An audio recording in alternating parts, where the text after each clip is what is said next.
Okay, so considering that we're working with the argument portion of the Regents exam, I wanted to talk to you about annotating for informational text. Okay, when we're talking about part two argument, we are annotating informational text. So there are some keys that we need to look for when we're annotating. Okay, I will have this document for you in Google Classroom. This is a guideline. Okay, what we will do is if we notice that you are not annotating properly, then we will start having to fill out these checklists. Okay, but for right now, we're just going to use them as a guideline for when we annotate. So here's things that we need to notice. Okay, this column that I'm highlighting here is what we need to notice. You guys should be familiar with this because we did it last year. Okay, repeated words and phrases. When we see certain words or phrases repeating over and over again, even in an informational text, that's important. And we need to understand and we need to annotate and say, why do they keep saying this? Okay. Because what will happen is it's probably going to lead us to the author's purpose. Okay. Are they trying to persuade us, convince us, or are they trying to inform us? Okay. It's important to know this because if they're trying to persuade, there's probably a lot of opinions within the text. Opinions aren't necessarily our friend when we're writing the argument essay because we want information. If the author is informing us, they are probably giving us a lot of details that we can use. They're probably giving us a lot of evidence that we can use. Okay, data, statistics. All right. And then what is their claim? Are they saying plastic bags should be banned in this case? Are they saying that they should not be banned? Or are they simply just giving us a bunch of facts? That's important to know too. So when we understand and look for these three things, it's going to help us with finding examples of certain types of evidence. Okay. This column here all represents certain types of evidence that we should be looking for. When we see data, when we see numbers like 4 million plastic bags in the ocean, or 3 million, I think is one of the pieces of evidence, we should be noticing that, we should be highlighting it, and we should be making a note in the margin about why it's important. Even if you just highlight it and then right next to it data, that's good.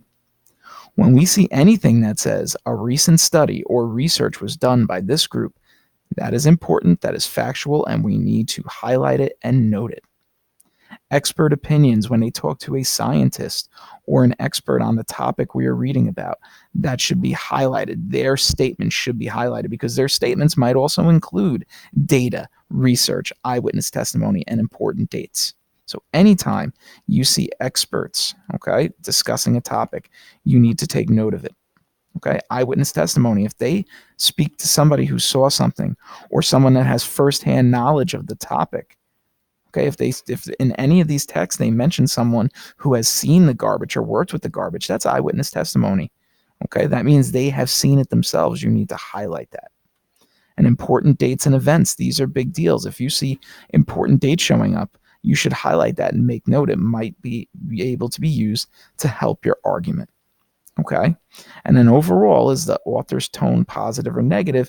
That'll help you discern which direction they're going in. That's even more helpful for multiple choice. Okay. So for the argument essay, we should be focusing on these things: data, research, okay, eyewitness testimony, expert opinions, important dates and events.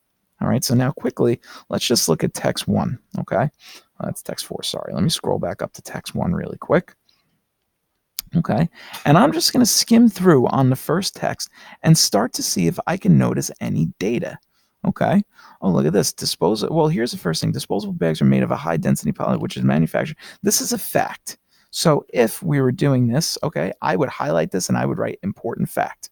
Okay, um, and if I scroll through now, I'm just looking for datas and percentages. Okay, um, oh, look here. If a plastic bag is reused to line your garbage can, a cotton bag would have to be used 300 times more to have lower global warming potential. There you go. Again, 10 to 20 times. I see another one down here as I'm scanning through. Depending on the type of plastic, whether low density or high or non-woven, a reusable bag would have to be used 10 to 20 times before it could become environmentally friendly. Okay, that's important data. So now I'm not even reading the text all the way through. I'm going through and I'm picking out these important data points. Now, obviously, I'm going to have to read these texts and then do even more highlighting and annotating, but right away I could skim through and find facts, okay? Even if I move to text 2 and I start looking, okay? I'm just skimming through.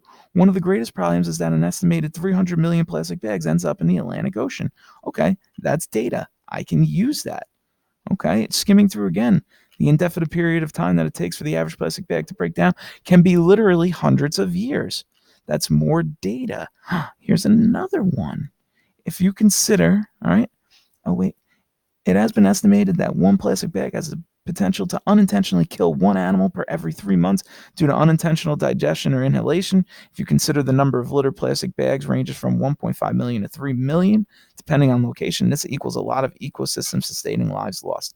There's more data that you should be annotating and writing in the margin. Okay, you could write it right here. You could say data. Okay, or you could say what it is. 3 million bags. All right, something that lets you know that this is important. Okay, so when we're talking about annotating a text, this is what you should be doing. You can skim through first, highlight stuff, and then go back and read carefully and highlight even more. Okay, as you're doing that, you will then fill in your evidence. Okay, you're going to group them and figure out what belongs together and put them in columns. Okay, if you have any questions, again, feel free to email me with any questions or ask me on Google Classroom. I should be able to comment at some point. All right, good luck.